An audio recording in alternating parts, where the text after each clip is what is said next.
இமயமலை அடிவாரத்தில் ஒரு மடம். அங்கே ஒரு சன்னியாசி இருந்தார். அவர்கிட்ட ஒருத்தர் வந்தார். சுவாமி, ஆசையை உதற நினைக்கிறேன், முடியல, ஒட்டிக்கிட்டே வருது அப்படின்னாராம். இப்படி உட்கார ஒரு கதை சொல்கிறேன் அப்படின்னு சொல்லி அவர் சொல்ல ஆரம்பித்தாராம்.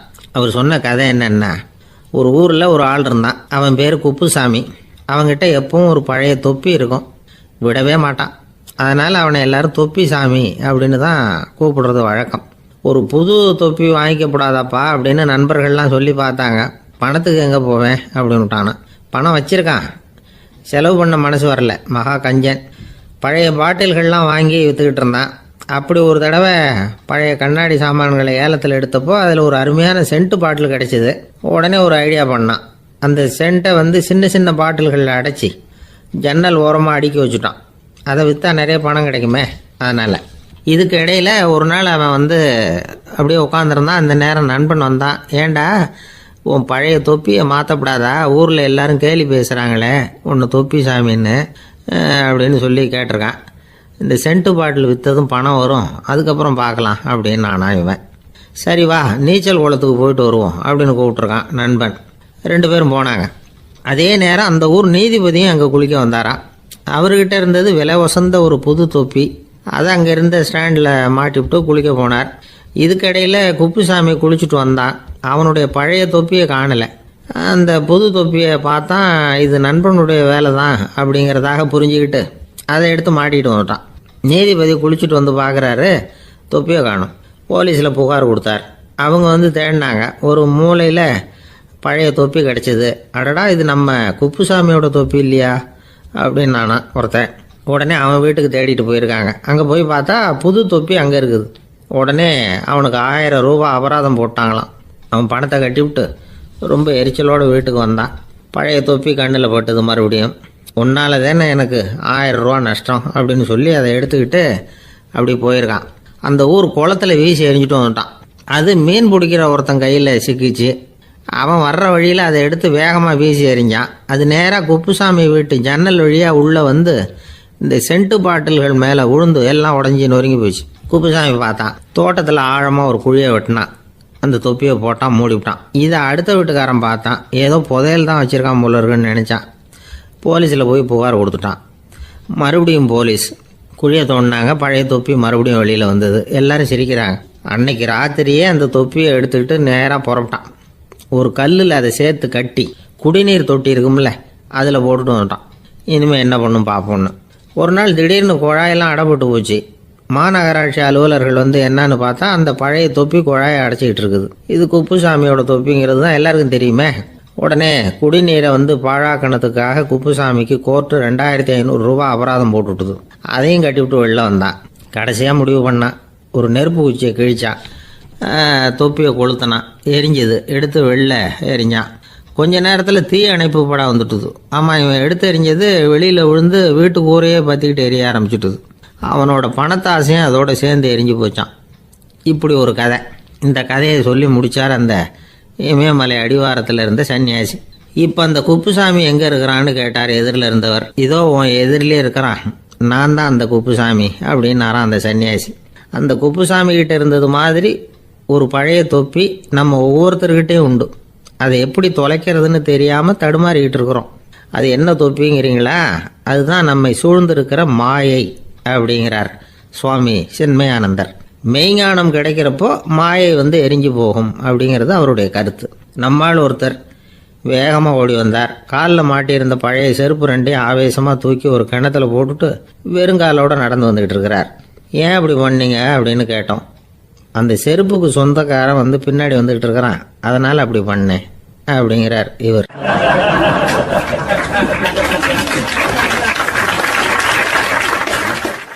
காசியில் இருக்கிற கடவுள் காசி விஸ்வநாதர், அங்கே இருக்கிற தேவி காசி விசாலாட்சி. இவங்க 2 பேரும் ஒரு நாள் பேசிக்கிட்டு இருந்தப்போ கடவுள் சொன்னார், இந்த மனிதர்களை நாம் ரொம்பவும் நம்பிக்கையோடு தான் படைச்சிருக்கிறோம்.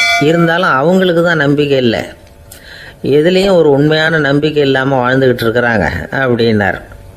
என்ன அப்படி சொல்கிறீங்க? அதை பாருங்கள், எவ்வளவு பேர் காசியை தேடிட்டு கங்கையில் குளிச்சுக்கிட்டு இருக்கிறாங்க. அவங்களெலாம் நம்பிக்கை இல்லைன்னா இவ்வளவு தூரம் தேடிட்டு இங்கே குளிப்பாங்களா? அப்படின்னு நாங்கள் தேவி. சரி, அதை சோதித்து பார்க்கலாம் அப்படின்னு 2 பேரும் முடிவு பண்ணிக்கிட்டாங்க. உடனே ஒரு திட்டம் போட்டாங்க. அது எப்படின்னா, நாம் 2 பேருமே பக்தர்கள் மாதிரி உருவத்தை மாற்றிக்கிட்டு கங்கை கரைக்கு போக வேண்டியது. நான் கங்கையில் இறங்கி குளிக்கிறேன். கொஞ்ச நேரத்தில் சுழலில் மாட்டிக்கிட்டது மாதிரி நடிக்கிறேன். நீ உடனே கரையிலிருந்து சத்தம் போடும், என்னோடய வீட்டுக்காரரை யாராவது காப்பாற்றுங்களேன்னு சத்தம் போடும். அதோடு இன்னொன்று சொல்லு, யாராவது ஒரு புண்ணிய ஆத்மா அவர்கிட்ட போய் அவருடைய முடியை பிடிச்சி இழுக்கணும். அப்படி ஒரு சாபம் இருக்குது எங்களுக்கு. புண்ணிய ஆத்மா, அதாவது எந்த பாவமும் செய்யாத இல்லாத ஒருத்தர் தான் அவரை காப்பாற்ற முடியும். அப்படிப்பட்டவங்க யாராவது வெள்ளத்தில் குதித்து என்னுடைய கணவரை காப்பாற்றுங்கோ அப்படின்னு நீ சத்தம் போடு, கூச்சல் போடு, என்ன நடக்குதுன்னு பார்க்கலாம் அப்படின்னார் கடவுள். சரின்னு சொல்லி 2 பேருமா சாதாரண பக்தர்கள் மாதிரி கங்கை கரைக்கு சேர்ந்தாங்க. அவர் இறங்கி குளித்தார். திட்டம் போட்டது மாதிரியே சுழலில் மாட்டிக்கிட்டது மாதிரி கத்துனார். கரையில் இருந்த அந்த அம்மா, ஐயோ என் கணவரை காப்பாற்றுங்களேன், யாராவது காப்பாற்றுங்களேன்னு கத்துனாங்க. பல பேர் ஓடி வந்தாங்க. உடனே இவங்க, பாவம் இல்லாத புண்ணிய ஆத்மா ஒருத்தரால் தான் என்னுடைய கணவர் காப்பாற்றப்படணுங்கிறது விதி, அப்படி ஒரு சாபம் இருக்குது, அதனால் புண்ணிய ஆத்மா யாராவது அவர்கிட்ட போய் அவர் முடியை பிடிச்சி தூக்குனா அவரை காப்பாற்றி விடலாம் அப்படின்னாங்க. இவங்க இப்படி சொன்னதும் எல்லாரும் திகைச்சு போய் நின்றுட்டாங்க. ஒவ்வொருத்தருக்கும் அவங்க செஞ்ச பாவம்லாம் ஒவ்வொன்றா ஞாபகத்துக்கு வர ஆரம்பிச்சுட்டுது. சரி, இதுக்கு நாம் லாயக்கு இல்லை அப்படின்னு சொல்லி ஒதுங்கி போக ஆரம்பிச்சிட்டாங்க எல்லாம். இந்த சமயத்தில் யாரோ ஒருத்தர் வேகமாக ஓடி வந்தார். ஆற்றுல குதிச்சார். அவர்கிட்ட போனார், முடியை பிடிச்சார், தூக்குனார், அவரை காப்பாற்றி கரைக்கு கொண்டுட்டு வந்துட்டார். அப்படி காப்பாற்றின அந்த ஆளை இவங்க 2 பேரும் தனியாக கூப்பிட்டுக்கிட்டு ஒரு மண்டபத்துக்கு வந்துட்டாங்க. விசாரிக்கிறாங்க. நீ யாரப்பா அப்படின்னு கேட்குறாங்க. ஏதும் தெரியாத மாதிரி. நான் இந்த ஊர் அன்ன சத்திரத்தில் வேலை செய்கிற ஒரு சமையல்காரன் அப்படிங்கிறார். நீ கங்கையில் குளிக்கிறது உண்டான்னு கேட்டிருக்காங்க. நான் இந்த ஊர்லேயே தான் இருக்கிறேன், இருந்தாலும் தினமும் கங்கையில் குளிக்கிறதில்ல, எப்பாவது ஒரு நாள் அங்கே குளிப்பேன் அப்படின்னார். கங்கையில் மூழ்கி எழுந்திரிச்சா பாவமெல்லாம் தொலையும்னு சொல்கிறாங்க. அப்படி இருக்கிறப்போ அங்கே இன்றைக்கி கங்கையில் குளிச்சுக்கிட்டு இருக்கிறவங்கெல்லாம் தங்களை புண்ணிய ஆத்மாவா நினைக்கல. கங்கையில் குளிக்காத நீ உன்னை புண்ணிய ஆத்மாவா நினச்சி என்னை காப்பாற்ற வந்திருக்கிற, அது எப்படி அப்படின்னு கேட்டார். அதுக்கு அந்த ஆள் சொல்கிறான், கங்கையில் குதித்ததுக்கு அப்புறம் தானே உங்களை காப்பாற்ற போகிறோம். அப்படி குதிக்கும் பொழுது என்னுடைய பாவமெல்லாம் போயிருக்கும்ல, நான் புண்ணிய ஆத்மாவாக ஆயிருப்பேனே, அதனால தான் துணிஞ்சு உங்களை காப்பாற்றினேன் அப்படின்னா. கடவுளும் தேவியும் அவனுக்கு காட்சி கொடுத்தாங்களாம். இப்படி ஒரு கதை உண்டு. அதாவது கங்கையில் குளிச்சுக்கிட்டு இருக்கிறவங்களுக்கே தங்களுடைய பாவம் போகுங்கிற நம்பிக்கை பரிபூர்ணமாக இல்லை. குளிக்காத ஒருத்தனுக்கு அந்த நம்பிக்கை இருந்தது. அதனால் அவனால் கடவுளை பார்க்க முடிஞ்சது. கடவுளை நாமளும் பார்க்க முடியுமா முடியாதா அப்படிங்கிற குழப்பம்லாம் நமக்கு வேண்டியதில்லை. நம்பிக்கையோடு வாழணுங்கிற உண்மையை மட்டும் இந்த கதையிலேருந்து புரிஞ்சுக்கிட்டால் போதும். ஏன்னா இந்த கதையை கேட்டுட்டு ஒரு நண்பன் குதர்க்கமாக ஒரு கேள்வி கேட்டான்.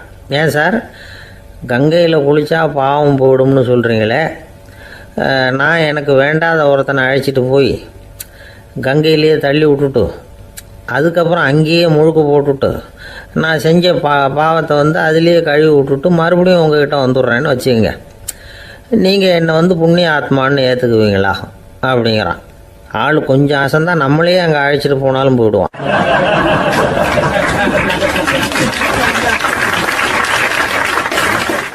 வாழ்க்கையில் சில சந்தர்ப்பங்களில் நாம் சில அவமானங்களை சந்திச்சே தீர வேண்டியிருக்கு. என்ன பண்ணுறது, காலம் அப்படி. அவமானப்படுறவங்க உடனே அடங்கி போயிடுறது தான் உலக வழக்கம். அவமானப்பட்டால் உடனே சீறி எழறவங்களும் உண்டு. ஆனால் அதையே ஒரு சவாலாக எடுத்துக்கிட்டு முன்னுக்கு வர்றவங்களும் சில பேர் இருக்கிறாங்க. அவங்க ரொம்ப அபூர்வம். இன்றைக்கி மனோதத்துவ நிபுணர்கள்லாம் என்ன சொல்கிறாங்க தெரியுமா? அவமானப்பட்டுட்டா உடனே அடங்கி போயிடக்கூடாதான். அதையே ஒரு சவாலாக எடுத்துக்கிட்டு மனசில் ஒரு வைராக்கியத்தோடு முயற்சி பண்ணினா வாழ்க்கையில் எல்லாரும் முன்னேறலாமா. அவமானங்கிறத நாம் வைராக்கியமாக மாற்றிக்கணும். அதுதான் வெற்றிக்கு வழி. ராமர் இந்த பூமியில் பிறந்ததே ஒரு வைராக்கியத்தினால தான் சார் அப்படின்னார் ஒருத்தர். எப்படிங்க அது அப்படின்னு கேட்டேன். அவர் சொன்னார், தசரதருக்கு ராமர் குழந்தையா பிறக்கணும், அப்போ தான் இங்கே இருக்கிற கஷ்டங்கள்லாம் நீங்கும் அப்படின்னு சர்வ லோகமும் எதிர்பார்த்துக்கிட்டு இருக்குது. ஆனால் அவர் எப்போ பிறப்பார் அப்படின்னு யாருக்கும் தெரியல. அந்த காரியம் சீக்கிரம் நடக்கணுமே, அதுக்கு என்ன பண்ணுறது? நாரதர் வந்தார் ஒரு நாள் தசரதரை தேடி. தசரதா, உனக்கு ஒரு செய்தி தெரியுமான்னு ஆரம்பித்தார். அவர் எப்பவும் இப்படித்தானே ஆரம்பிக்கிறது வழக்கம். என்ன விஷயம்னு கேட்டார் தசரதர். தசரதா, நீ அடிக்கடி உன்னோட தேரில் ஏறிக்கிட்டு தேவலோகத்துக்கு போகிற, அங்கே போகிற வர்ற எல்லாம் பண்ணிகிட்ருக்க, எல்லாம் சரி. தேவலோகத்துலேயும் உன்னை நல்லபடியாக தான் வரவேற்கிறாங்க. தேவேந்திரன் உன்னை பிரியமாக அழைச்சிட்டு போய் தன்னுடைய அரியாசனத்திலேயே தனக்கு பக்கத்திலேயே உட்கார வைக்கிறான். நீயும் சந்தோஷமாக உட்காந்து பேசிவிட்டு வந்துடுற. ஆனால் நீ இங்கே வந்ததுக்கு அப்புறம் அங்கே என்ன நடக்குது தெரியுமா உனக்கு அப்படின்னாரான் நாரதர். என்ன நடக்குது எனக்கு ஒன்றும் தெரியலையே அப்படின்னாரான் தசரதர். நாரதர்கிட்ட கிட்டத்தில் கேட்டிருக்கார், கொஞ்சம் சொல்லுங்கள் என்னது அப்படின்னு. அவர் நெருங்கி வந்தாராம் நாரதரும். மெதுவாக அவர் காதோட காதாக சொன்னாராம். அதாவது நம்ம பாஷையில் சொல்லப்போனால் பற்ற வைக்கிறார். நீ அங்கே தேவேந்திரங்கிட்ட உட்காந்து பேசிவிட்டு வந்த பிறகு நீ அங்கே உட்காந்துருந்த அரியாசனத்தை தண்ணி ஊற்றி கழுவி சுத்தப்படுத்துகிறாங்க. நீ என்ன அந்த அளவுக்கு சுத்தம் இல்லாத ஆளா, தினம் குளிக்காமையாக இருக்கிற அப்படின்னாராம். தசரதருக்கு இது ரொம்ப அவமானமாக போயிட்டுது. அப்படியே செய்கிறாங்க அப்படின்னாராம். ஆமாம், நீ வேணும்னா நான் சொல்கிறது உண்மையா இல்லையா அப்படின்னு சோதனை பண்ணி பார்த்துக்கோ அப்படின்னாரான் நாரதர். உடனே தசரதர் இதுக்காகவே புறப்பட்டு தேவலோகம் போனார். அங்கே வழக்கம் போலவே இவரை கூப்பிட்டு உட்கார வச்சு பேசிக்கிட்டு இருந்தான் தேவேந்திரன். கொஞ்ச நேரம் பேசிக்கிட்டு இருந்துட்டு சரி நான் கிளம்புறேன்னு புறப்பட்டார். சரி, அவனும் வாசல் வரைக்கும் வழி அனுப்பி வச்சுட்டு உள்ளே போயிட்டான். தசரதர் வெளியில் கொஞ்ச நேரம் மறைஞ்சி இருந்துட்டு மெதுவாக உள்ளே எட்டி பார்த்தார் என்ன நடக்குதுன்னு. நாரதர் சொன்னது உண்மைதான். தசரதர் உட்காந்துருந்த ஆசனத்தை அங்கே 2 தேவர்கள் கழுவி சுத்தப்படுத்திக்கிட்டு இருக்கிறாங்க. தசரதரால் இதை தாங்கிக்க முடியல. அவருக்கு ரொம்ப அவமானமாக போச்சு. நேராக கிடுகிடுன்னு தேவேந்திரங்கிட்டே போனார். நான் உட்காந்துருந்த இருக்கையே சுத்தம் பண்ணுறியே, நான் என்ன அந்த அளவுக்கு பாவியா அப்படின்னு கேட்டார். ரொம்ப கோபமாக கேட்டார். தசரதரே, மனுஷனுக்கு 3 கடன்கள் உண்டு. தேவ கடன், ரிஷி கடன், பித்ரு கடன். இதை தீர்க்காதவன் பாவியாகிறான். இதில் மகனை பெறுவதால் தான் பித்ரு கடன் தீரும். உனக்கு மகன் கிடையாது, அதனால் நீ பாவி ஆகிற. பாவி உட்கார்ந்துருந்த இடம்ங்கிறதுனால அதை சுத்தம் செய்ய வேண்டியது எங்கள் கடமை அப்படின்னு நானும் தேவேந்திரன். இந்த இடத்துல தசரதருக்கு ஏற்பட்ட அவமானம் ஒரு வைராக்கியமாக மாறிச்சு. தேவேந்திரனே கேட்டுக்கோ, ஒரு மகனை பெற்ற பிறகு தான் இந்த சபையில் மறுபடியும் அடி எடுத்து வைப்பேன் அப்படின்னு சொல்லிவிட்டு போயிட்டாரான். போய் புத்திர காமேஷ் யாகம் பண்ணார். புத்திரர்கள் பிறந்தார்கள். இந்த கதையில் உள்ள கருத்து என்னன்னா, தேவேந்திரன் தசரதரை அப்படி அவமானப்படுத்தலைன்னா அவருக்கு இப்படி ஒரு வைராக்கியம் பிறந்திருக்குமா யோசிச்சு பார்க்கணும். நமக்கு ஏற்படுகிற சில அவமானங்களையும் வைராக்கியமாக மாற்றிக்குவோம். அப்படி மாற்றிக்கிட்டோம்னா வாழ்க்கையில் முன்னேறலாம். நம்ம ஆளுங்க சில பேர் அவமானத்தை வைராக்கியமாக மாற்றிக்கிறது எப்படி தெரியுமா? நம்மகிட்ட ஒரு பையன் சொன்னான், எங்கள் அப்பா என்னை எல்லாருக்கும் முன்னாடி வச்சு திட்டிவிட்டார், பொறுப்பு இல்லாமல் ஊர் சுற்றுறேன்னு சொல்லி அவமானப்படுத்தி விட்டார். இனிமேல் நீ என் முகத்திலேயே முழிக்காதரா போடான்னு வேற சொல்லிவிட்டார். எனக்கு ரோஷம் வந்துட்டுது. அந்த அவமானத்தை வைராக்கியமாக மாற்றிக்கிட்டேன். அன்னையிலேருந்து அவர் முகத்திலேயே முழிக்கிறது இல்லை அப்படின்னா. அப்படியான்னு கேட்டோம். ஆமாங்க, அவர் வீட்டில் இல்லாத நேரமாக பார்த்து உள்ள சமையல் கட்டுக்கு போய் சாப்பிட்டுட்டு நைஸாக வெளியில் வந்துடுவேன் அப்படிங்கிறான் அவன்.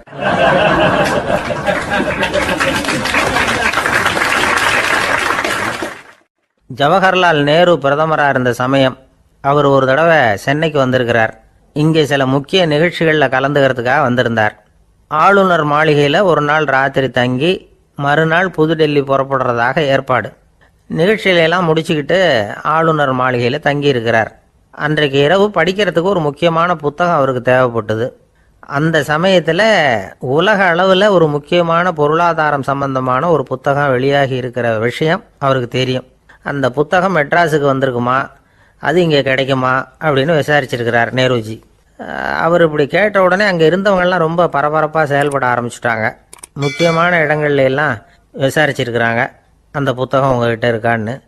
சென்னையில் உள்ள கன்னிமாரா நூல் நிலையத்துக்கு எப்படியும் அந்த புத்தகம் வந்திருக்கணும் அப்படின்னு ஒரு நம்பிக்கை. அங்கே விசாரித்தாங்க. அந்த புத்தகம் 2 நாளைக்கு முன்னாடி தான் அங்கே வந்திருக்குது அப்படிங்கிற விஷயம் தெரிஞ்சுது. உடனே எல்லாரும் அங்கே ஓடினாங்க. அவங்களுக்கு இன்னொரு சந்தேகம். புத்தகம் வந்திருக்கு சரி, அதை இந்த சமயத்தில் வேற யாரும் படிக்கிறதுக்கு எடுத்துகிட்டு போயிருக்கக்கூடாதே அப்படிங்கிற சந்தேகம் இருந்தாலும் மனசுக்குள்ள ஒரு தைரியம். இப்படி ஒரு புத்தகம் வெளிவந்திருக்கிற விஷயமே நேருஜி சொல்லி தான் நமக்கே தெரியும். அதுவும் இல்லாமல் உலக பொருளாதாரம் சம்பந்தமான ஏதோ ஒரு புத்தகம் அது. அதை போய் இந்த நேரத்தில் அவ்வளவு ஆர்வமாக யார் எடுத்துகிட்டு போயிட போகிறாங்க அப்படிங்கிற தைரியம். இந்த தைரியத்தோடு அந்த நூல் நிலையத்துக்கு ஓடினாங்க. புத்தகத்தை தேடினா அது கிடைக்கல. யாரோ எடுத்துகிட்டு போயிருக்கிறாங்க. நேருவுக்கு மட்டுமே தெரிஞ்சிருந்த அந்த புத்தகம் பற்றின விஷயம் சென்னையில் வேற ஒருத்தருக்கும் தெரிஞ்சிருக்குது. உடனே எல்லாரும் பரபரப்பாக அந்த அதுக்குன்னு இருக்கிற ரிஜிஸ்டர் இருக்குல்ல, பதிவேடு, அதை புரட்டி பார்க்குறாங்க யார் எடுத்துகிட்டு போகிறாங்கன்னு தெரிஞ்சுக்கிறதுக்காக. எடுத்துகிட்டு போனவங்க அதில் கையெழுத்து போட்டிருப்பாங்கல்ல, அதை பார்த்து யாருன்னு தெரிஞ்சுக்கலாம் அப்படிங்கிறதுக்காக தான் அதை புரட்டுறாங்க. அதோ அந்த புத்தகத்தோட பேர் பக்கத்தில் அதை எடுத்துக்கிட்டு போனவங்க கையெழுத்து உத்து பார்க்குறாங்க எல்லாரும். அதில் போட்டிருக்குது பேர் CN அண்ணாதுரை அப்படின்னு எழுதியிருந்தது. அவர் தான் பேரறிஞர் அண்ணா. நேரு படிக்க விரும்பின ஒரு புத்தகத்தை அதே நேரம் படிக்க விரும்பின இன்னொரு தலைவர் இவர். படிக்கிறதுல அவருக்கு இருந்த ஆர்வத்தை நாம் தெரிஞ்சுக்கணும்னா அதுக்கு எவ்வளவோ சம்பவங்கள் இருக்குது. கடைசி காலத்தில் அவர் அடையாறு மருத்துவமனையில் படுத்திருக்கிறார். அவருக்கு ஒரு முக்கியமான அறுவை சிகிச்சை செய்ய வேண்டியிருக்குது அவசரமாக. அமெரிக்காவிலேருந்து டாக்டர் மில்லர் வந்திருக்கிறார். அவர்கிட்ட கேட்குறார், டாக்டர் நாளைக்கே அறுவை சிகிச்சை செய்ய போகிறீங்களா அப்படின்னு. ஆமாங்கிறார் டாக்டர் மில்லர். நாளைக்கு மறுநாள் செஞ்சுக்கிறேனே அப்படின்னாரான் அண்ணா. ஏன் ஏதாவது நாள் பார்க்குறீங்களான்னு கேட்டிருக்கார். இல்லை, ஒரு புத்தகத்தை படிச்சுக்கிட்டு இருக்கிறேன், அதை நாளைக்குள்ளே முடிச்சிருவேன், அதுக்கப்புறம் நான் இறந்தாலும் கவலை இல்லை அப்படின்னாரான் இவர். அவர் தான் அறிஞர் அண்ணா. சங்ககால நூல்கள்லேருந்து சமீபத்தில் வந்த நூல்கள் வரைக்கும் எல்லாம் அவர் படிச்சிருக்கிறார். ஒரு திருமண விழாவில் அவர் பேசும்பொழுது சொன்ன விஷயம் இது. சங்க காலத்தில் காதலியை மணக்க விரும்புகிறவனுக்கு அவனுடைய தந்தை வீர சோதனைகள்லாம் வைப்பார். போய் புலிப்பல் கொண்டுக்கிட்டு வா, அப்போ தான் என் பொண்ணை கொடுப்பேன் அப்படின்னு சொல்லுவார். காதலன் உடனே காட்டுக்கு போவான், ஒரு புலியை கொன்று அதனுடைய பல்லை கொண்டுக்கிட்டு வருவான். அதை வீர பதக்கத்தில் பதிச்சு அவனுக்கு மாமனார் சூட்டுவார் கல்யாண சமயத்தில். இப்போலாம் காதலன் கிட்ட அப்படி சொல்ல முடியாது. இப்போலாம் காதலன் கிட்ட காட்டுக்கு போய் புலிப்பல் கொண்டுக்கிட்டு வான்னு யாராவது சொன்னால் புலி தான் மாப்பிள்ளையாக வந்து சேரும் அப்படின்னார்.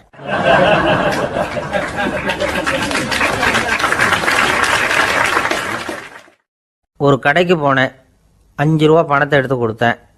ஒரு தினசரி பத்திரிகையை கேட்டேன். அவர் உடனே அங்கே அடுக்கி வச்சிருந்த பத்திரிகையில் ஒன்று எடுத்து என் கையில் கொடுத்தார். வாங்கிக்கிட்டேன். மீதி பணத்தை எடுத்தார். அதையும் என் கையில் கொடுக்கணும்ல, கொடுக்கல. எதிரில் இருந்த பலகையில் வச்சு எடுத்துக்க சொன்னார். எப்பவும் அவர் அப்படி தான் பண்ணுவார். நானும் எடுத்துக்கிட்டு வந்துடுவேன். இவர் ஏன் இப்படி பண்ணுறாருங்கிறது எனக்கு ரொம்ப நாளாக ஒரு சந்தேகம். ஒரு நாள் அவர்கிட்டே இதை கேட்டுவிட்டேன். ஏங்க, நீங்கள் உங்கள் கடைக்கு வந்து பொருள்கள் வாங்குறவங்களுக்கு நீங்கள் பாக்கி சில்லறையை கொடுக்குறப்போ பலகையில் வச்சு விட்றீங்க, கையில் கொடுக்க மாட்டேங்கிறீங்களே, ஏன் அப்படின்னு கேட்டேன். காசை கையில் கொடுத்தா நம்மக்கிட்ட இருக்கிற லட்சுமி போயிடுவா சார் அப்படின்னார். அதாவது பணம் செலவாயிடும் அப்படின்னு அர்த்தமா. இன்னொரு நண்பர், அவர் ஒரு நாள் வழக்கத்துக்கு மாறாக ரொம்ப சோகமாக உட்காந்துருக்கிறார். ஏங்க என்னாச்சு, ஏன் இப்படி கப்பலே கவிழ்ந்தது மாதிரி உட்காந்துருக்குறீங்க அப்படின்னு கேட்டேன். கப்பலே கவிழ்ந்திருந்தா கூட நான் இப்படி கவலைப்பட மாட்டேன் சார், வேற ஒன்று நடந்து போச்சுன்னார். என்னன்னு கேட்டேன். என் உச்சந்தலையில் பல்லி ஒன்று விழுந்துட்டுதுன்னார். அதுக்காகவா இப்படி அப்படின்னு ஆச்சரியப்பட்டேன். ஆமாங்க, பல்லி உச்சந்தலையில் விழுந்தால் பலன் என்னன்னு பஞ்சாங்கத்தில் பார்த்தேன், மரணம்னு போட்டிருக்கு அப்படின்னு சொல்லிவிட்டு அவர் தொடர்ந்து கவலைப்பட ஆரம்பிச்சிட்டார். இப்படியும் ஒருத்தர், என் கூட வேலை பார்க்குற ஒருத்தர் எப்படி தெரியுமா, தினமும் வலது காலை வச்சு தான் ஆஃபீஸுக்கு உள்ளே நுழைவார். என்னைக்காவது தவறுதலாக இடது காலை வச்சு உள்ளே வந்துட்டார்னா அன்னைக்கு பூரா மனசு சங்கடப்படுவார். எந்த வேலையும் சரியாக ஓடாது. கேரம் போர்டு ஆடுற ஒருத்தர் எப்போ ஆட உட்காந்தாலும் ஸ்ட்ரைக்கரை கை தவறி கீழே விழுற மாதிரி பண்ணி அதுக்கப்புறம் அதை எடுத்துக்கிட்டு ஆட உட்காருவார். ஏன்னா எப்போவும் ஒரு தடவை நிஜமாகவே அது கை தவறி கீழே விழுந்திருக்குது. அன்னைக்கு பிரமாதமாக ஜெயிச்சுட்டார். உடனே ஒரு முடிவுக்கு வந்துட்டார், கை தவறுனா லாபம் அப்படின்னு. அதுக்கப்புறம் அதையே பழக்கமாக்கிக்கிட்டார். பூனை குறுக்க போனால் சகனம் சரியில்லைன்னு நினைக்கிறவங்க உண்டு. ஆனால் ஒருத்தர் எப்படி தெரியுமா, அவர் வெளியில் கிளம்புற சமயம் பக்கத்து வீட்டு ரேடியோவில் மியாவ் மியாவ் பூனை குட்டின்னு பாட்டு சத்தம் கேட்டால் கூட போதும், சகனம் சரியில்லைன்னு பிரயாணத்தை கேன்சல் பண்ணிவிடுவார். இப்போ இவ்வளவும் எதுக்கு சொல்கிறோம்னா, அளவுக்கு மீறின சகுன நம்பிக்கைகள் இருக்கு பாருங்க, இதோட பயமும் சேர்ந்துக்கிட்டதுன்னு வச்சுக்கோங்க, இது ஒருத்தருடைய மனநிலையை பாதிச்சிடும். இது உளவியல் நிபுணர்கள் சொல்கிற கருத்து. வாழ்க்கையே தடுமாற வச்சிரும். பாதுகாப்பு இல்லாத உணர்வு, ஒரு விதமான டிப்ரெஷன் மனநிலை, இதெல்லாம் தான் இதுக்கு காரணமாக அமையலாம். சில பேர் காய்கறி நறுக்க கத்தியை கையில் எடுத்தால் கூட நேரம் சரியாக இருக்கா அப்படின்னு பார்த்துட்டு தான் வேலையை ஆரம்பிக்கிறது வழக்கம். அறிவு தான் மனசுக்கு வாத்தியாராக இருக்கணும். அப்போ தான் வாழ்க்கை நிம்மதியாக இருக்கும். அறிவு மனசு சொல்கிறபடியெல்லாம் கேட்க ஆரம்பிச்சுட்டுதுன்னா இடைஞ்சல் தான். ஒருத்தருக்கு 7ஆம் நம்பர் தான் ராசியான நம்பரான். 7ஆம் தேதி தான் எந்த காரியத்தையும் ஆரம்பிப்பாராம். 7 எழுத்து வர்றது மாதிரி பேரை மாற்றி வச்சுக்கிட்டார். 7 மணிக்கு தான் தினமும் எழுந்திருப்பார். 7ஆம் நம்பர் வீட்டில் தான் குடியிருக்கார். கல்யாணம் கூட 7ஆம் தேதி தான் பண்ணிக்கிட்டார். அவர் ஒரு நாள் குதிரை பந்தயத்துக்கு போனாராம். குதிரையோட பேரையெல்லாம் பார்த்தார். ஒரு குதிரையோட பேர் 7 எழுத்தில் அமைஞ்சிருந்தது. 7 தானே இவருக்கு அதிர்ஷ்ட நம்பர். அதனால் உடனே அது பேரில் பணத்தை கட்டினார். பந்தயம் நடந்தது. என்ன சார் ஆச்சுன்னு கேட்டாங்க. நான் பணம் கட்டின அந்த என்னோட குதிரை 7ஆவதாக சேர்ந்தது சார் அப்படின்னாராம் சோகமாக.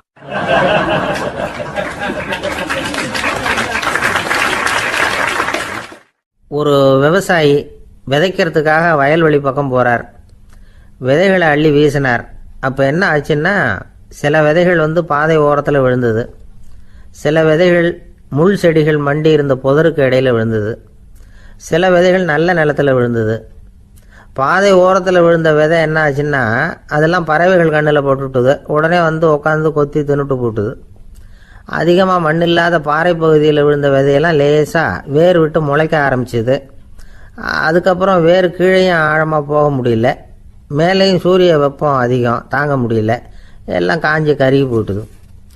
புதர் பகுதியில் சில விதைகள் விழுந்தது இல்லையா, முள் செடிகள் காடாக மண்டி போயிருந்தது. அதனால் முளைச்சி வர்ற செடிக்கு நெருக்கடி அதிகமாக போட்டுது. சரியாக வளர முடியல. விளைச்சலும் சரியா இல்லை. நல்ல நிலத்தில் விழுந்த விதைகள் மட்டும் நல்லா முளைச்சிது, நல்லா வளர்ந்தது. விளைச்சலும் பிரமாதமாக இருந்தது. இந்த கதையை சொல்லிவிட்டு கேட்க செவியுள்ளோர் கேட்கட்டும் அப்படிங்கிறார் இயேசு பெருமான். ஆமாம், இயேசு கடலில் நின்ற படகு ஒன்றில் உட்காந்துருக்கிறார். கடற்கரையில் ஏராளமான மக்கள் உட்காந்துருக்கிறாங்க. அந்த சமயத்தில் தான் இயேசு ஓமைகள் மூலமாக மக்களுக்கு பல உண்மைகளை சொல்லிகிட்டு இருக்கிறார். மக்கள் அந்த கதையை கேட்டுட்டு ஒன்றும் புரியாமல் முழிக்கிறாங்க. அதை கவனித்த இயேசு அந்த ஓமையை விளக்க ஆரம்பித்தார். இதில் அந்த விதைக்கிறவர் தான் இறைவன். அவருடைய வார்த்தைகளை விதைக்கிறார். அந்த வார்த்தைகளை கேட்கிற மக்கள் அந்த விழுந்த விதைகள் மாதிரி 4 வகையானவர்கள். சில பேர் பாதை ஓரத்தில் விழுந்த விதைகள் மாதிரி. இறைவன் வார்த்தைகளை அவங்க கேட்குறாங்க. ஆனால் தீய எண்ணங்கள் செய்கைகள் மூலமாக விதைக்கப்பட்ட வார்த்தைகள் அழிஞ்சு போடுது. இறைவன் வார்த்தைகளை கேட்ட உடனே மகிழ்ந்து போய் உடனே சில பேர் அதை ஏற்றுக்கிறாங்க. இவங்கெல்லாம் அந்த பாறை பகுதியில் விழுந்த விதைகள் மாதிரி. அதனால் இவங்கெல்லாம் வேறு இல்லாதவங்க. கொஞ்ச காலத்துக்கு இறை வார்த்தைகளுக்கு கீழ்ப்படிந்து நடப்பாங்க. அதனால் ஏதாவது இடைஞ்சல் ஏற்பட்டால் உடனே தடுமாறுவாங்க. தங்கள்கிட்ட இருக்கிற நல்ல பண்புகளை விட்டுட்டு பாவ வழிகளுக்கு போயிடுவாங்க. முள் செடிகளுக்கு இடையில் விழுந்த விதைகள் மாதிரி உள்ளவங்க யாருன்னா, இவங்களுக்கு உலக கவலை உண்டு. செல்வத்தின் மீது மயக்கம் உடையவர்கள். உலக ஆசைகள் இவங்களுக்குள்ளே பூந்துடுறதுனால அங்கே இருக்கிற நல்ல பண்புகள் மறைஞ்சு போயிடுது. அதனால் அவங்களும் உபயோகம் இல்லாதவங்களாக ஆயிடுறாங்க. நல்ல மனிதர்கள் நல்ல நிலத்தில் விழுந்த விதைகளுக்கு ஒப்பானவர்கள். இவங்க இறை வார்த்தையை கேட்குறாங்க, அதை ஏற்றுக்கிறாங்க. அவங்களும் நல்லபடியாக வாழுறாங்க. அடுத்தவங்களுக்கும் உபயோகமாக இருப்பாங்க. இதுதான் இயேசு சொன்ன விளக்கம். நல்ல வார்த்தைகளை கேளுங்கள், நல்ல வார்த்தைகளை ஏற்றுக்கொள்ளுங்கள், அடுத்தவங்களுக்கு உபயோகமாக இருங்க. இதுதான் பெரியவங்கள்லாம் நமக்கு சொல்லுகிற உபதேசம். ஒரு அப்பா தன்னுடைய மகனுக்கு உபதேசம் பண்ணார். இதை பாருப்பா, நல்ல வார்த்தைகளை கேட்கணும். எப்போதுமே மகன் அப்பா பேச்சை கேட்கறது நல்லது அப்படின்னாராம். நீ ஏதாவது ஒரு தப்பு பண்ணால் என் தலையில் ஒரு முடி நரைச்சி வெள்ளையாக போடும்பா. நீ செய்கிற ஒவ்வொரு தப்புக்கும் என் தலையில் ஒவ்வொரு முடி வெள்ளையாயிடும் அப்படின்னாராம். பையன் யோசிச்சான், அப்பா இப்போதான் எனக்கு புரியுது. தாத்தாவோட தலைமுடி பூராவும் வெள்ளையாக இருக்கிறதுக்கு என்ன காரணம்ங்கிறது எனக்கு இப்போதான் புரியுது அப்படின்னானா.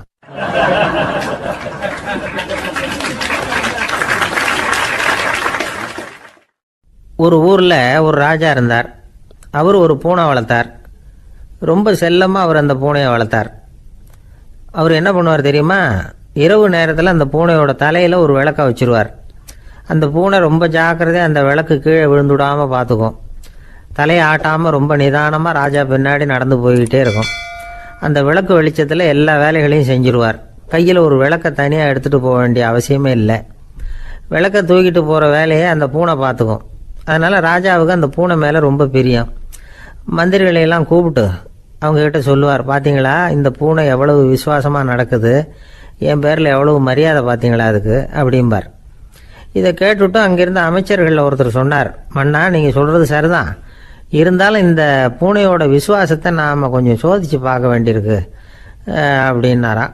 சரி, உங்கள் ஆசையை ஏன் கெடுக்கணும், நல்லா சோதிச்சு பாருங்க அப்படின்னு சொல்லிவிட்டார் ராஜா. உடனே அந்த அமைச்சர் என்ன பண்ணார் தெரியுமா, எங்கேயோ புறப்பட்டு போனார். ஒரு 5-6 எலிகளை பிடிச்சிட்டு வந்தார். அரண்மனையில் ராஜா ஏதோ வேலை பார்த்துக்கிட்டு இருக்கிறாரு. பக்கத்தில் அந்த பூனை ரொம்ப பணிவாக நின்றுக்கிட்டு இருக்குது. அது தலையில் விளக்கு எரிஞ்சிக்கிட்டு இருக்கு. அமைச்சர் தான் பிடிச்சிட்டு வந்த எலிகளை அந்த பூனை பார்வையில் படுறது மாதிரி எதிரில் விட்டார். அந்த எலிகள்லாம் அங்கேயும் இங்கேயும் ஓட ஆரம்பிச்சுது. அதை பார்த்தது பூனை. அவ்வளவுதான். தலையில் இருக்கிற விளக்கை பற்றியும் கவலைப்படலை, ராஜாவை பற்றியும் கவலைப்படல. ஒரே பாய்ச்சலாக பாஞ்சு எலிகளை துரத்த ஆரம்பிச்சுட்டுது. தலையில் இருந்த விளக்கு எங்கேயோ போய் விழுந்தது, அணைஞ்சு போச்சு. இருட்டில் ராஜா தடுமாற ஆரம்பிச்சுட்டார். இந்த சமயத்தில் அந்த அமைச்சர் மறுபடியும் விளக்கை ஏற்றினார். வெளிச்சம் வந்தது. அதுக்கப்புறம் அந்த அமைச்சர் பேசினார், அரசே, பூனையோட விசுவாசத்தை பார்த்தீங்களா? எலி அது கண்ணில் படுற வரைக்கும் தான் விசுவாசமாக இருந்தது. அது மாதிரி எலியை பார்த்ததும் எல்லாத்தையும் விட்டுட்டு அதை துரத்த ஆரம்பிச்சுட்டு பார்த்தீங்களா? தான் அந்த பூனையை பற்றி நினச்சது தப்புங்கிறது அதுக்கப்புறம் தான் அந்த ராஜாவுக்கு புரிஞ்சுதான். சரி, இப்போ எதுக்கு இந்த கதையெல்லாம் அப்படிங்கிறீங்களா? இந்த பூனை மாதிரி தான் நம்ம மனசும். மனசை எவ்வளவு தான் பயிற்சி கொடுத்து பக்குவமாக வச்சுருந்தாலும் பார்க்குறதுக்கு பரமசாது மாதிரி தான் இருக்கும். பார்க்க வேண்டியதை பார்த்துட்டுதுன்னா பாஞ்சிரும். இந்த பூனை மாதிரி புலன் இன்ப பொருள்கள் கிட்டாத வரைக்கும் மனம் அடங்கி இருக்கிறது மாதிரி தான் தெரியும். கொஞ்சம் வாய்ப்பு கிடைச்சாலும் அது குதிக்க ஆரம்பிச்சிடும், தப்பு பண்ண ஆரம்பிச்சிடும். பெரிய பெரிய முனிவர்கள் வாழ்க்கையில் நடந்த வீழ்ச்சி இதை தான் நிரூபிக்குது. புலன்களின் ஆற்றல் அதிகம். அதனால் மனக்கட்டுப்பாடு பயிற்சிகளில் ரொம்ப எச்சரிக்கையாக இருக்கணுங்கிறார் சுவாமி சிவானந்தர். மது பழக்கத்தையே விட்டுவிட்டேன்னு உறுதியாக இருப்பான். கடை கண்ணில் பட்டுவிட்டதுன்னா கால் அவனை கேட்காமலே இழுத்துக்கிட்டு உள்ளே போயிடும். இதுதான் மனசுங்கிறது. அதுதான் அந்த ராஜா வளர்த்த பூனை. நம்மால் ஒருத்தன் அந்த ராஜா பூனை தலையில் விளக்க வச்சது மாதிரி இவன் தன்னுடைய தலையிலேயே ஒரு விளக்கை ஏற்றி வச்சுக்கிட்டு என்னத்தையோ தேட ஆரம்பித்தான். தேடிக்கிட்டு இருக்கிறான். தலையை ஆட்டாமல் நிதானமாக நடந்து ரொம்ப நேரமாக தேடிட்டு இருக்கிறான். அந்த சமயம் அங்கே வந்த ஒருத்தர், என்னத்தை தேடுறீங்கன்னு கேட்டார். அதுதான் மறந்து போச்சு அப்படின்னு இழுத்தான். சரி, கொஞ்சம் இப்படி உட்காருங்க, ஞாபகம் வந்ததும் தேட ஆரம்பிக்கலாம் அப்படின்னார் அவர். இவன் கொஞ்ச நேரம் உட்காந்து யோசித்தான். அப்புறம் திடீர்னு எழுந்திரிச்சான். ஞாபகம் வந்துட்டுதுன்னா. என்னன்னு கேட்டார். எங்கள் வீட்டில் இருந்த விளக்கை எங்கே வச்சேன்னு தெரியல, அதை தான் தேடிக்கிட்டு இருக்கிறேன், ஏற்றி வைக்கலாம்னு பார்க்குறேன் அப்படின்னா.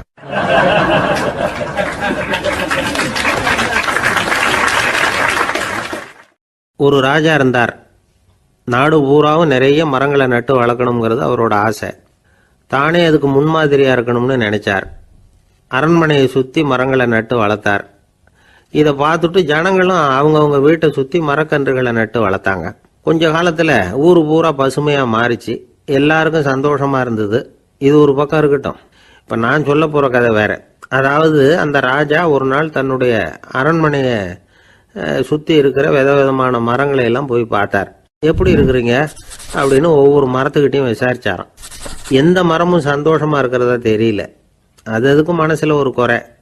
முதல்ல ஆலமரத்துக்கிட்ட போனார். அது சொல்லிச்சு, மண்ணா, நான் நல்லா பெருசாக வளர்ந்துருக்கிறேன், அடர்த்தியாக இருக்கிறேன், கிளையெல்லாம் 4 பக்கமும் நல்லா படர்ந்து தான் இருக்குது, இருந்தாலும் எந்த பிரயோஜனமும் இருக்கிறதா தெரியல எனக்கு. என்னுடைய பழம்லாம் ரொம்ப சின்னதாக இருக்குது, என் கண்ணுக்கு சரியாக புறப்பட மாட்டேங்குது.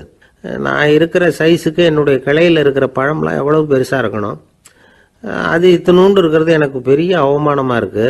இப்படி இங்கே நின்றுக்கிட்டு இருக்கிறதே ரொம்ப கூச்சமாக இருக்குது. ஒரு நல்ல புயல் வந்ததுன்னா பேசாமல் சாஞ்சு விடலாமான்னு பார்க்குறேன் அப்படின்னு புலம்புது ஆலமரம். சரி இருக்கட்டும்னு நினச்சிக்கிட்டு ராஜா அடுத்தபடியாக ஒரு அத்தி மரத்துக்கிட்ட போனார். அதுவும் புலம்ப ஆரம்பிச்சுட்டுது. நான் கூட பெரிய மரம் தான், இல்லை இலையெல்லாம் அழகாக தான் இருக்குது, பழம் அழகாக இருக்குது, இருந்தாலும் உள்ள விஷயம் இல்லையே, அத்தி பழத்தை புட்டு பார்த்தா அத்தனையும் சொத்தை அப்படின்னு பழமொழியே உண்டாயிட்டுதே, இப்படி ஒரு கெட்ட பேரோட நான் இருக்கணுமா அப்படின்னு புலம்புது அது. சரி இது இருக்கட்டும் அப்படின்னு சொல்லி அடுத்தபடியாக வேப்ப மரத்துக்கிட்ட போனார். அது தன்னுடைய வேதனையை வெளியிட்டது. எனக்கு எவ்வளவோ மருத்துவ குணங்கள்லாம் இருக்கிறதா சொல்லிக்கிறாங்க, இருந்தாலும் என்ன பிரயோஜனம், என்னுடைய பழத்தை மனிதர்கள் யாரும் விரும்பி சாப்பிட்றது இல்லையே அப்படின்னுது. ராஜா அடுத்தாப்புல இருந்து ஒரு பனை மரத்துக்கிட்ட போனார். நான் நல்லா உயரமாக தான் வளர்ந்துருக்கிறேன், மற்ற மரங்கள்லாம் என்னை அண்ணாந்து தான் பார்க்கணும், இருந்தாலும் என்கிட்ட நிழலுக்காக யாரும் ஒதுங்கிறது இல்லையே அப்படின்னுது. என்ன இது எல்லா மரமும் இப்படி திருப்தி இல்லாமல் இருந்துகிட்டு இருக்குதே அப்படின்னு நினச்சிக்கிட்டே ராஜா அடுத்தபடியாக அங்கே இருந்த ஒரு பைன் மரத்துக்கிட்ட போனார். அழகாக உயரமாக பசுமையாக தான் இருந்தது, ஆனால் பழமோ பூவோ கிடையாது. அதை நினச்சி அது வருத்தப்பட்டுக்கிட்டு இருக்குது. ஓக் மரம் அது ஒன்று நின்றுட்டு இருந்தது. அது என்ன சொல்லிச்சுன்னா, இலையுதிர் காலத்தில் என் மேலே இருக்கிற எல்லா இலைகளும் உதிர்ந்து போடுது, முடி கொட்டின மனிதர்கள் மாதிரி மொட்டையாக நான் நிற்க வேண்டி இருக்குது, என்ன வாழ்க்கை இது அப்படின்னு சொல்லி அழுத்துக்கிட்டது.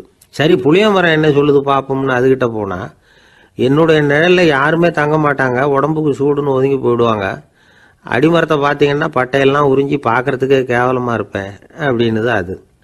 முருங்கை மரம் என்ன சொல்லிச்சு தெரியுமா, என்னுடைய இலை காயெல்லாம் சாப்பிட்றவங்களுக்கு சத்து கொடுக்கறது வாசம்தான், ஆனால் என் உடம்புல சத்தே கிடையாது, கொஞ்சம் வேகமாக காற்று அடிச்சதுன்னா முறிஞ்சி விழுந்துடுறேன், என்ன வாழ்க்கை இது அப்படின்னு சொல்லி அது வருத்தப்பட்டது. ராஜா யோசனை பண்ணார், என்ன இது மரங்கள் பூமியின் வரங்கள்னு சொல்கிறோம், மழை பெய்யறதுக்கு அதுதான் காரணம், பூமி செழிப்பாக இருக்கிறதுக்கும் அதுதான் காரணம், வீடு கட்டுறதுக்கு மரம், நாற்காலி செய்ய உபயோகப்படுத்துறதுக்கும் அதுதான் உபயோகப்படுது, மனுஷனுக்கு வேண்டிய ஆகாரங்களையும் கொடுக்குது, இப்படிலாம் இருந்தும் எல்லா மரமும் நிம்மதி இல்லாமல் இருந்துகிட்டு இருக்குதே அப்படின்னு நினைச்சார். அப்போ அங்கே இருந்த ஒரு மகிழ மரம் அவர் கண்ணில் பட்டுது. அந்த மரம் மட்டும் கொஞ்சம் நிம்மதியாக மகிழ்ச்சியாக இருக்கிறது மாதிரி தெரிஞ்சுது. உடனே ராஜா அதுகிட்ட போனார். உனக்கு மனசில் எதுவும் குறை இல்லையான்னு கேட்டார். இல்லை, நான் சந்தோஷமாக தான் இருக்கேன்னு அந்த மகிழ மரம். அப்படியான்னு ஆச்சரியமாக கேட்டார் ராஜா. ஆமாம் மன்னா, இந்த இடத்துல நீங்கள் ஒரு முருங்கை மரத்தையோ வேப்ப மரத்தையோ கூட நட்டிருக்கலாம், ஆனால் இந்த இடத்துல நடுறதுக்கு என்ன தேர்ந்தெடுத்துருக்குறீங்க, அதுவே எனக்கு பெருமை, அதுவே எனக்கு திருப்தி அப்படின்னு தான் மகிழ மரம். மகிழ மரம் சாதாரணமாக தான் இருக்கும், இளம் மஞ்சள் நிறத்தில் பூக்கள், அது காய்ந்தும் மனம் வீசும். மகிழ மரம் மாதிரி மன திருப்தியோடு வாழறதுக்கு நாம் கற்றுக்கணுமா. நாம் இந்த உலகத்தில் ஒரு நாயாவோ நரியாவோ கூட பிறந்திருக்கலாம், மனுஷனாக பிறந்திருக்கிறோம், அதுவே பெருமை தானே. இந்த நிறைவு தான் மகிழ்ச்சியின் ரகசியம். ஒரு பையன் அப்பா கிட்ட போய், அப்பா நீங்கள் இந்த உலகத்தில் ஒரு மனுஷனாக பிறந்தது என்னோட அதிர்ஷ்டம் நானா. ஏண்டா அப்படி சொல்கிறேன்னு இருக்கார் அப்பா. நீங்கள் ஒரு கரடியாக பிறந்திருந்தா